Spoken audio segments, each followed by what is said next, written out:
Intrapartum Lesson 5, Part 2, Labor and Birth Complications. Postterm pregnancy, labor, and birth is a pregnancy that extends beyond the end of the 42nd week of gestation. Many times postterm pregnancy is misdiagnosed. The most accurate measurement of pregnancy dating is a first trimester ultrasound. Postterm pregnancy is more common in primiparous women. A woman who experiences a postterm pregnancy is more likely to experience this again in other pregnancies. Maternal risks are most often related to dysfunctional labor, such as perineal injury related to fetal macrosomia. Another risk is a higher risk for hemorrhage and infection. Interventions likely to be necessary for postterm pregnancy include induction of labor with prostaglandins or oxytocin, forceps or vacuum-assisted birth, and cesarean section. Each of these carry further risk for the mother. Women who experience postterm pregnancy are more likely to have fatigue, physical discomfort, and psychologic reactions of depression, frustration, and feelings of inadequacy. Fetal risks include abnormal fetal growth, a 10 to 20% risk of having a small for gestational age infant, increased risk for birth injuries, aging placenta, and oligohydramnios. Macrosomia, or a birth weight greater than 4,000 grams, occurs more often than an undernourished small for gestational age neonate. Macrosomia leads to an increased risk of birth injuries caused by forceps and assisted birth and shoulder dystocia.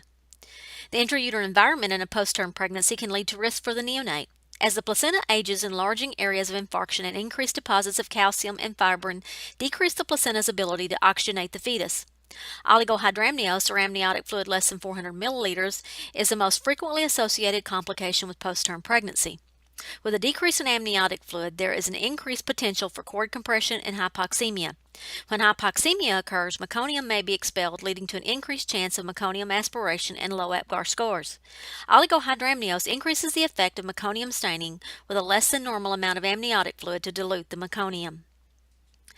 Post-maturity syndrome occurs in about 20% of neonates born from a postterm pregnancy.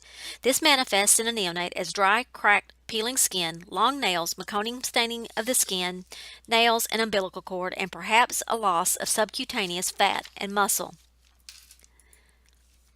Management of postterm pregnancy is controversial. Most physicians in the U.S.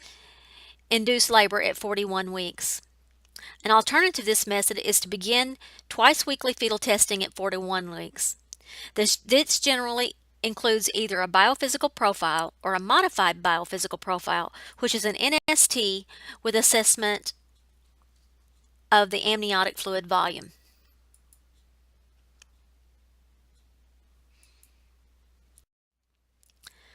Dysfunctional labor is a long, difficult, or abnormal labor that can be caused by the various conditions associated with the 5 factors affecting labor. These include ineffective uterine contractions, alterations in pelvic structure, fetal causes including abnormal presentation or position, anomalies, excessive size and number of fetuses, maternal position during labor and birth, and the psychologic responses of the mother to labor. Several risk factors are shown to increase a woman's risk for dysfunctional labor. These include being overweight or short stature, advanced maternal age, infertility difficulties, prior aversion, masculine characteristics, uterine abnormalities, malpresentation of the fetus, and cephalopelvic disproportion or CPD, fetopelvic disproportion or FPD, uterine overstimulation with oxytocin, maternal fatigue, dehydration, electrolyte imbalance, and fear, administration of analgesic medication too early in labor, or use of continuous epidural anesthesia. Abnormal uterine activity can be further characterized by hypertonic uterine dysfunction and hypotonic uterine dysfunction. In hypertonic uterine dysfunction, the woman is usually a first-time mother who is having frequent contractions that are ineffective in causing cervical dilation or effacement to progress. This usually occurs in the latent phase of the first stage of labor. This leads to exhaustion. Therapeutic rest is achieved with a warm bath or shower and administration of analgesics like morphine. In the absence of pain, Ambien may be administered. After a 4 to 6 hour rest, most often, women awaken rested and in active labor with a normal contraction pattern. In hypotonic uterine dysfunction, the woman will initially have a normally progressing labor. In this case, the contractions become weak and ineffective or stop completely. The uterus is easily indented on palpation. If an intrauterine pressure catheter is in place, the contractions usually measure less than 25 millimeters of mercury at the peak. This also leads to exhaustion in the mother. This type of uterine dysfunction is managed first by ruling out CPD and assessing the fetal heart rate pattern, characteristics of amniotic fluid if ruptured, and maternal well-being. If the findings are normal, augmentation measures such as ambulation, hydrotherapy, rupture of membranes, nipple stimulation, and oxytocin may be used. Table 17-1 in your book compares hypertonic uterine dysfunction, hypotonic uterine dysfunction, and inadequate voluntary expulsive forces. There are 6 abnormal labor patterns. These are prolonged latent phase, protracted active phase, dilation, secondary arrest, protracted descent, arrest of descent, and failure of descent. There are a variety of causes: ineffective uterine contractions, pelvic contractures, CPD, abnormal presentation or position, early use of analgesics, nerve block, analgesia or anesthesia, and anxiety and stress. Progress can either be protracted, prolonged, or arrested, stopped. The woman who is experiencing dysfunctional labor is increased risk from uterine rupture, infection, severe dehydration, and postpartum hemorrhage. Table 17.3 exhibits the different types of abnormal labor patterns and the length of time in which these occur in nulliparous and multiparous. Precipitous labor is a labor that lasts less than 3 hours from the onset of contractions until the time of birth. This phenomenon may result from hypertonic uterine contractions that are tetanic in intensity. Associated conditions are placental abruption, uterine trachysystole, and recent cocaine use. Complications include uterine rupture, lacerations of the birth canal, amniotic fluid embolus, and postpartum hemorrhage. Alterations in pelvic structure can lead to dysfunctional labor. The 2 types are pelvic dystocia and soft tissue dystocia.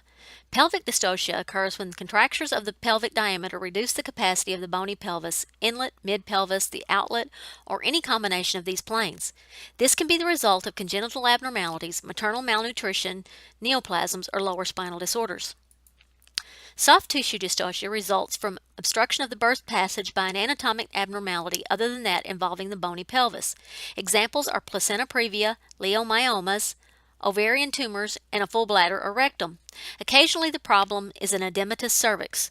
Sexually transmitted infections can alter cervical tissue integrity and interfere with adequate effacement and dilation.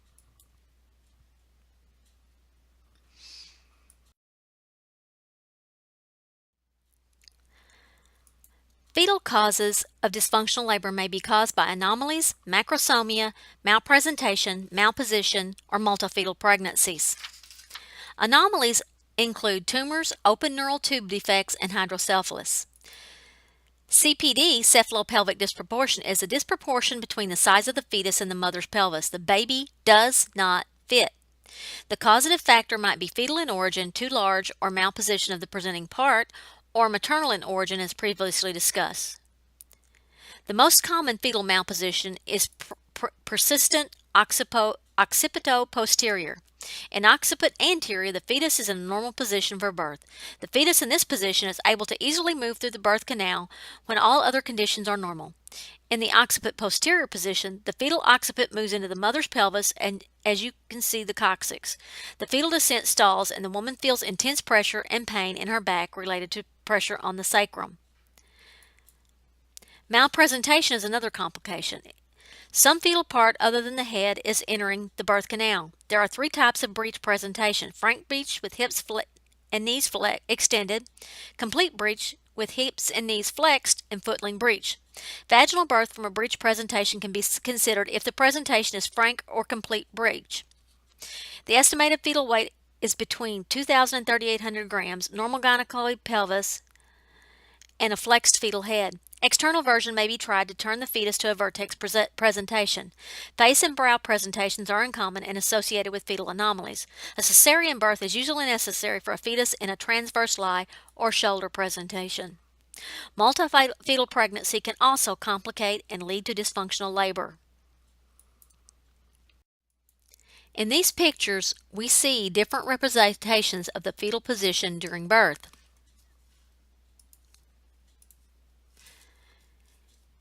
In one here, you see a normal position with the posterior of the baby's head facing the anterior of the mother. As you'll notice, in this position, the baby is able to easily move down and under the pelvic bone to be delivered normally. In this one here, you see the fetal nose right here and the mother's coccyx right here. The baby is in the occiput posterior position. As you can see, the baby's occiput is cradled firmly in the mother's sacrum. It makes it very difficult for the fetus to move down and be delivered normally. In this one, you see the different breech presentations. You see the complete breech and the frank breech and a footling breech presentation.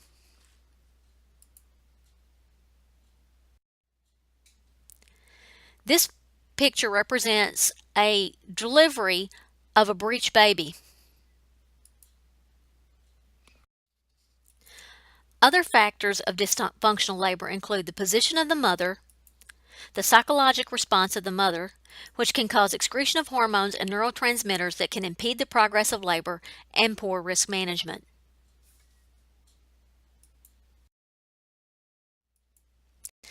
Obesity or excessive weight is an increasingly serious problem for children, adolescents, and adults. Women with a BMI or greater of 25 or greater are categorized as overweight, whereas those with a BMI of greater than 30 are considered obese. The severely obese person has a BMI of greater than 40. Women who are obese are more likely to begin pregnancy with pre-existing conditions such as chronic hypertension and type 2 diabetes. They are also more likely to develop pregnancy-associated hypertensive disorders or gestational diabetes. The greater the BMI, the greater the likelihood that the woman will experience pregnancy complication. Nursing care of the obese patient has many challenges. Please review your book for some of the challenges associated with caring for the obese pregnant patient.